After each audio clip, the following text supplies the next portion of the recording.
हजरत उमर जब नारा लगाते ना तो कैसर किसरा कांपते। सफीर आते रूम के मिलने के लिए तो कहते जाओ उमर नफल पढ़ रहे हैं, टाइम कोई नहीं। एक दिन अंदर मीटिंग हो रही थी, हजरत उमर मीटिंग में बैठे थे। आपके बेटे मिलने आए अब्दुल्ला इब्ने उमर। अब्बा जी अंदर आ जाओ। फरमाया दरवाजे पे खड़ा हो, मैं जरूरी बात कर रहा हूं, अंदर ना आना। जनाब अब्दुल्ला इब्ने उमर कहते हैं मैं दरवाजे पे खड़ा हो गया। थोड़ी देर गुजरी तो इमाम हुसैन भी आ गए। एक हदीस में, एक रवायत में इमाम हसन का लफ्ज भी है। इमाम हुसैन आए, आके अब्दुल्ला इब्ने उमर से कहने लगे उमर फारूक अंदर है? तो कहा वो अंदर तो है। तो कहा आप क्यों दरवाजे पे खड़े? कहने लगे अब्बा जी ने कहा है यहाँ इंतजार करो, मैं कोई जरूरी बात कर रहा हूँ। लेकिन शहजादे मेरे लिए कहा है, मेरे लिए, आप जाना चाहे तो चले जाए। इमाम हुसैन कहने लगे अमीरुल मोमिनीन कोई बात कर रहे होंगे, मैं जोहर के वक्त मस्जिद में मिल लूंगा, जोहर का टाइम आएगा ना तो मैं मस्जिद में मिल लूंगा। ये कह के चले गए। हजरत उमर बाहर आए तो हजरत अब्दुल्ला इब्ने उमर से कहा कि कोई आया तो नहीं?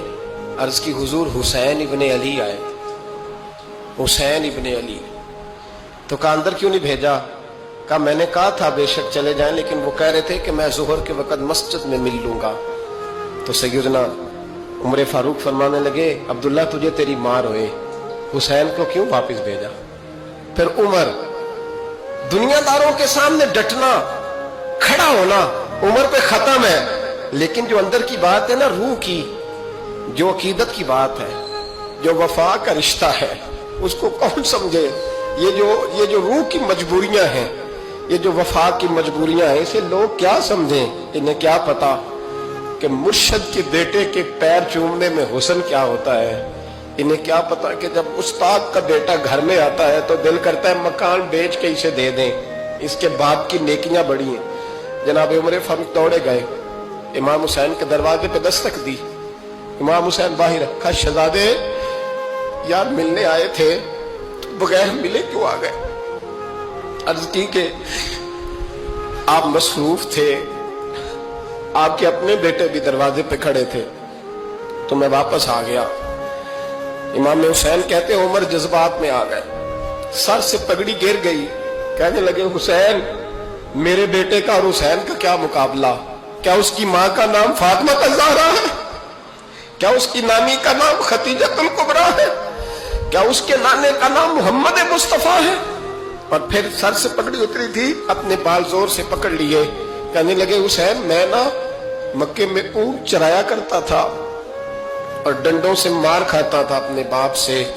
ये जो आज सारी दुनिया में उमर के नारे लगते हैं, ये तेरे नाने का सदका है। शहजादे मेरी वफा और मेरी वफा में मेरे नबी पाक सल्लल्लाहु ताला अलैहि वसल्लम ने फरमाया हर चीज अपने रब से मांग, हर चीज मांग, हर चीज मांग। या रसूलल्लाह क्या कुछ? मेरे महबूब ने फरमाया तेरे घर में नमक भी खत्म हो जाए तो वो भी अपने रब से मांगा कर। तू मांग ना, वो तुझे देगा। तो उसकी बारगाह में कशकोले तलब दराज तो करना। और तिरमिजी शरीफ में अजीब लफ्ज है, रसूल कायनात ने फरमाया, रब करीम फरमाते हैं जब मेरा बंदा हाथ उठाता है ना तो मुझे हया आती है कि मैं खाली कैसे लौटा दूं इसके। इतने बड़े बादशाह की बारगाह में, ओ भाई लोगों से इज्जतें तलाश करते हो तो वो क्या तुम्हें इज्जत देंगे? वो तो कल अच्छा कहते हैं, परसों बुरा कहने लग जाते हैं। लोगों के सामने गुड बुक में आना चाहोगे तो वो तो सवेरे तुम्हारे बारे में कुछ कहेंगे, शाम कुछ और कहेंगे। अपनी रूहानी जिंदगी आबाद करें, अपने मुसल्ले को वक्त दें और दुनिया से छुप कर, इस मोबाइल को बंद करके और अपने आप से भी छुप के और तन्हा होके छुपा के सारा कुछ अपने आंसू अपने रब की बारगाह में पेश करें, उसके हुजूर हाजिरी दें। सुनो ना तिरमिज़ी की हदीस और इसे याद रखना। नबी पाक अलैहिस्सलाम ने फरमाया अपने दुख लोगों के सामने ना बयान करना, सेठों नवाबों को ना बताते फिरना, दुनियादारों के सामने जाके ना रोना कि मैं तकलीफ में हूँ। फरमाया अगर दुनियादारों को दुख बताओगे रब तुम्हें कभी गनी नहीं करेगा। और लोग हैं कि उल्टा मजाक उड़ाएंगे आपकी। जिससे बड़ी पक्की यारी है ना, पक्की, वो तब तक पक्की है जब तक आपने 50,000 मांगा नहीं। और जिस वक्त आपने कह दिया कि मैं मजबूर हूं मेरी मदद कर, तो फिर खत्म हो गई दोस्ती। लोगों की ताल्लुकात आपके साथ तब तक हैं जब तक आप उनसे कोई जरूरत वाबस्ता नहीं करते। کریم محبوب فرمانے لگے بندوں کے سامنے دکھ نہ بیان کرنا، اللہ تجھے کبھی غنی نہیں کرے گا، تو اپنے دکھ اپنے رب کو بتا، تو دعائیں مانگ، تو اس کی بارگاہ میں حاضر ہو، تو اس کے حضور عرض کر۔ فرمایا اپنے دکھ اپنے رب کو بتا، وہ جلدی کرے یا دیر سے کرے تجھے ساری دنیا سے بے نیاز کر دے گا، تجھے کسی کا محتاج نہیں رہنے دے۔ حضرت علی کہتے ہیں میری نبی پاک نے ڈیوٹی لگائی، فرمایا علی جا ساری برادری کو بلا کے لا۔ آپ فرماتے ہیں 10-11 سال کا مبلغ گلیوں میں پھرنے لگا، 10-11 سال کا مبلغ، یہ دیکھیں کہاں دوستی کا آغاز ہوتا ہے۔ کہتے ہیں میں پہلے دن نکلا اپنے رسول کے کہنے پر، میں 10-11 سال کی عمر میں دین کے لیے نکلا، اور پھر وہ 10 سال میں نکلے تو بدر سے لے کر احد تک، حنین سے لے کر خیبر تک، اور مدینے سے لے کر کوفے کی جامع مسجد کی شہادت تک جناب علی دین کے لیے نکلے ہی رہے۔ فرماتے ہیں 10-11 سال کی عمر میں میں نکلا، میں نے ابو سفیان کو کہا، ابو لہب کو دعوت دی، میں نے ابو جہل کو بلایا، عتبہ کو، عتیبہ کو، ولید کو، میں نے عباس کو، حمزہ کو، کہتے ہیں میں تمام کو، قریش کو دعوت دی حضور کے گھر میں۔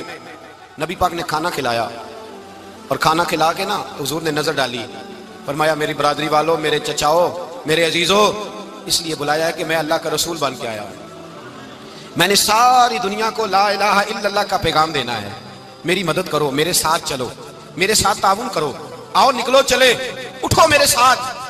کہتے کھانا کھاتے وقت تو گفتگو سارے کر رہے تھے، اس وقت تو پرجوش تھے، چوری کھانے وقت تو سارے تیار تھے، جب کہا خون دینے کی باری آئی ہے تو چپ کر گئے، خون دینے کی باری آئی ہے تو چپ کر گئے، جسے زندگی ہو پیاری وہ یہیں سے لوٹ جائے، میرے قافلے میں شامل کوئی کم ظرف نہیں ہے، کہا چلو میرے ساتھ اٹھو۔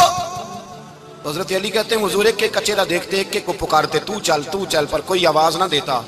کہتے جب میں نے حضور کے چہرے پر ہلکی سی پریشانی دیکھی، مولا علی عمر 10 سال 9 سال، کہتے میں نے ہلکی سی پریشانی دیکھی تو میں کھجور کھا رہا تھا، میری نظر پڑی تو میں نے کھجور بھی پوری نہ کی، میں پیچھے بیٹھا تھا، بچہ جو تھا پیچھے بیٹھا تھا، پیچھے۔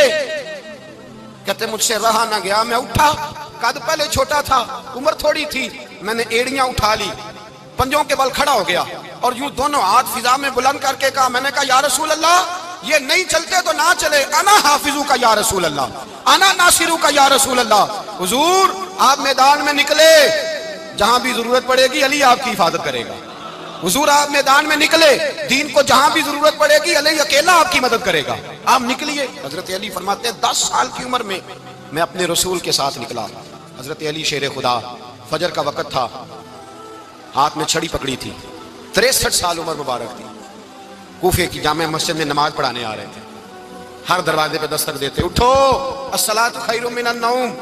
رستے میں حضرت علی لوگوں کو جگاتے جگاتے آئے، جب مسجد کوفہ میں پہنچے تو ایک بدبخت خنجر چھپائے کھڑا تھا، اس نے حضرت علی رضی اللہ تعالیٰ عنہ کو خنجر مارا، وہ دوستانہ جو 10 سال کی عمر میں شروع ہوا تھا، جب شیر خدا کو خنجر لگا تو